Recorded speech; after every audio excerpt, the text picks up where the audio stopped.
All right, it is time for another video. Hey everyone, it is Shannon, and I'm really excited to be here today and to share with you my checking in on library checkouts. And if you haven't seen one of these videos before, what it is that I do them on or around the day that I'm going back to the library, and I share with you the books that I'm returning and how successful I was at reading them or not, or just how it went, how all of the things went. So I have a lot of books. I'm returning a lot of books today, so I'm going to go pretty quickly, especially since I have talked about a lot of these books in other videos. First up, we have Kazimir Malevich by Gilles Néret. I think it's Gilles Néret is the author. And this is a biography on the artist Malevich. And I didn't know anything about this. This was just, I was going to say a cover by. That's not true. A library, like, what would you say? What would be a cover by for a library? I'm not sure. So I was just browsing through the art section, and I picked this up, and I loved it. I absolutely loved it. He did some really fascinating artwork, and it really reminded me that I want to get back into art history. Like, I just want to know the movements and stuff a bit better. And yeah, so I found it very inspiring, really interesting artwork, and it was cool to go into something without knowing anything about the artist at all. I like doing that. I do like doing that. Next up, I have two graphic novels. I read Cinema Panopticum, I don't know how to pronounce it, by Thomas Ott, and I also have Alpha Flight, which is a graphic novel about Canadian superheroes. It's a Marvel one, and this is the complete series. And I read both of these. Yay, go me! Both of these I read this week, and I talk about them a fair amount in my most recent Friday reads, and I enjoyed both of them. Next up, we have some books that I got for book clubby stuff, book clubs and read-alongs. Lots of them. First up is The Miserable Mill by Lemony Snicket. This is the fourth book in the series of Unfortunate Events. I did read this, and it was part of Izzy's Unfortunate Read-Along, and the live show was near the end of June, and I had a lot of fun reading it and also participating in the live show. I'm really enjoying this read-along. It has been so much fun, and I look forward to the fifth book. I also read First We Were Four by Alexandra Sirowy. This is a YA contemporary thriller, and I read it for the Read Your Face Off buddy group buddy read. That's what it is. Group buddy read. Which and the group is hosted by Riley of RM Fickback, and I watched the live show, and it was a lot of fun. The book itself I had some mixed feelings on. I don't read a lot of YA or contemporary or thrillers, but I did find there was some really interesting elements to it. It's about a group of teens who create a sort of secret society. In part, there's some bullying that they're combating, and then there's also a mystery, but it does sort of go off the rails a little bit, but it was still really fun to participate in the group buddy read, so yay for that. And then there's two that I didn't quite get to, and that first was The Fox Was Ever the Hunter by Herta Müller, and this was for Mel's Read Around the World book club, and I started it. It is beautiful, it is heartbreaking, it is heart-wrenching, it was very evocative, and I realized I don't read a lot of literary fiction, and I just wasn't able to keep up with it for the read-along, so that sucked, but I do want to read it, so I do have this back on my real want to read list on Goodreads, and I would like to get to it at some point.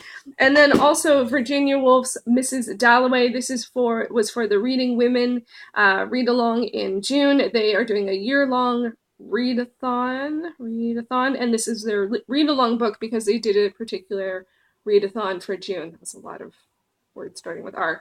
I started this, I got about 50 pages into it. It was a little hard to grasp, but I really appreciated Kendra's video about the first. She was doing a video after the first 50 pages because it's about 200 pages, and I got 20 pages in, and how she described it made me realize it was okay that I wasn't quite grasping it, because it sounds like it's a bit more stream of consciousness and stuff like that, and not necessarily that much happens. But I just wasn't able to keep up, and also looking back, picking 4 books to do as read-alongs is too much. It's too many. I thought I could read one a week. No, none of these. Well, The Miserable Mill I read in 3 days, but all of the other ones, like this, when we First We Were Four, this took me a month. pretty much. Well, it took me 3 weeks, pretty active reading. So I was surprised at that. So there was like these ones, I was just lost. I was like, no way, I can't do it. So sad but true, but good learning. I'm trying to think of it as good learning and not just books I didn't get to. So, and both of them I would like to read at some point. I also read King John by William Shakespeare. I think I talked about this in my last Friday Reads of June. I should label my Friday Reads a little bit better. Yeah, didn't love this one. It's one of the historicals, but I did read it, and I did read this one even though I was not a huge fan of the formatting, because although it has all these explanatory stuff or whatever, like you're only reading, like, to be honest, I just read the text, so, or the dialogue, and so, I don't know, like in some ways I felt like I got a lot of pages read, but most of those are only half or a third of the page, so anyway. And then we move on to lots of manga. I participated in the manga readathon, and for it I read 7 mangas, all volume 1. I read Midnight Secretary, I can never pronounce this, Inuyashiki, Batmanga, Golden Kamuy, Yu-Gi-Oh! Zexal, The Seven Deadly Sins, and Madoka Magica's Homura's Revenge. And I did a wrap-up, so if you'd like to hear me talk about these, I did that in the wrap-up. I had a lot of fun participating in the manga readathon. What a blast. And now on to some other stuff. There are actually 2 books I didn't read, but I don't feel bad about at all. And those 2 books are Knives and Ink, which is about chefs with tattoos, and The Fangirl's Guide to the Galaxy. These 2 I actually got from my sister Susie, because in June she sprained her foot, so she wasn't able to get out and about, and she is Susie the foodie, so Knives and Ink, and she loves geek culture. So I picked these up for her to read, she enjoyed them, and now it's time for them to go back to the library. There's a couple books that I didn't get to, because that happens too. And first up is Fangirl by Rainbow Rowell. I am curious to read this one.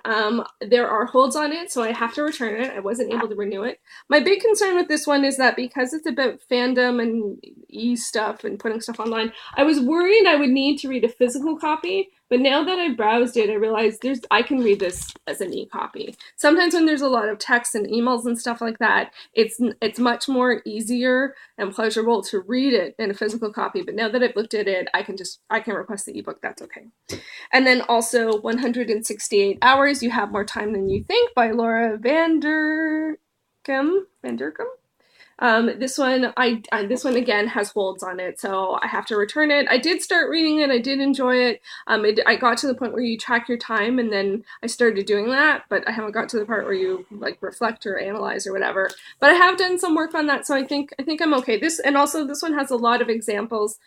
It has a lot of broad examples, but it also has a lot of examples of like being a working mom, and so that's not what my situation is. So although you can, glean information from any story, that part wasn't super relatable, and also wasn't super applicable. So I don't know, I might request it on ebook, but I don't love reading nonfiction, especially work through nonfiction on ebook, but we'll see what happens.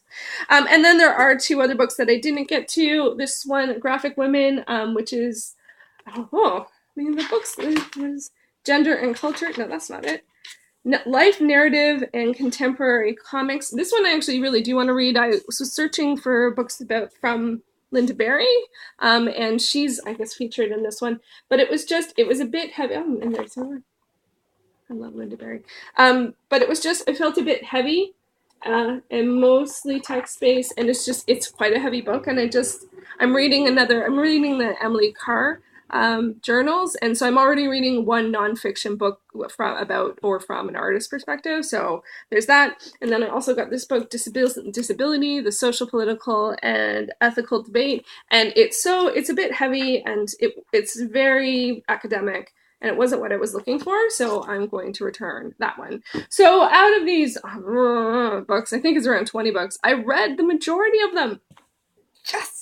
Which makes me feel better for the fact that last time I returned a lot of books unread, and lets me know that it's okay to do that, because that, I think, freed up some space for me to read these books. So I think my success rate on this one was really good, but it's not all about finishing. It's about enjoying and exploring and having access and opportunity and all of those good things. And there was definitely some good learning, like 4 book club read along books in 1 month.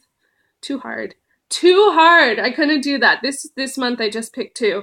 I'm going to do the series of unfortunate events and the read your face off book club pick for this month. I think those are the 2 that I'm going to work on, and as well as I have my own projects, Shakespeare, all that good stuff. So there you go. That was my, like, what is this called? Checking in on library checkouts. And of course, because I'm doing this video, you know that soon there will be a library haul. It'll happen. It'll happen. So thank you so much for watching, and I'll talk to you soon.